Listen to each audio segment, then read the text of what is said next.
Ужгород – найкраще місто України. Ужгород, мов маленький Париж. Франция. Оттуда моды к нам, и авторы, и музы. Что говорить? Франция привыкла быть законодательницей мод. И даже не мод, а правил хорошего вкуса вообще. Хоча б раз в житті кожна жінка хотіла відчути себе справжньою парижанкою. Виглядати одночасно невинно і вабливо, зухвало і витончено, шикарно і просто.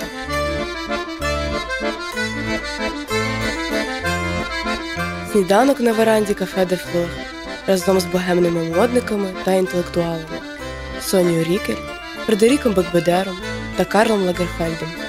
Шопінг єлисейськими полями, прогулянки по Монмартру, незмінна любов до Ейфелевої вежі, модні зйомки у Версалі. Елегантні, божественні, неймовірні, стильні, навіть розкішні. Немає такого епітета, який не пасував би французьким жінкам.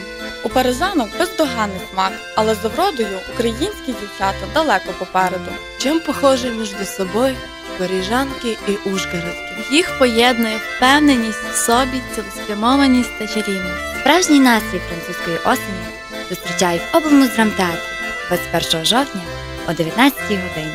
Перше стилізований конкурс краси «Міс студентство Закарпаття 2010».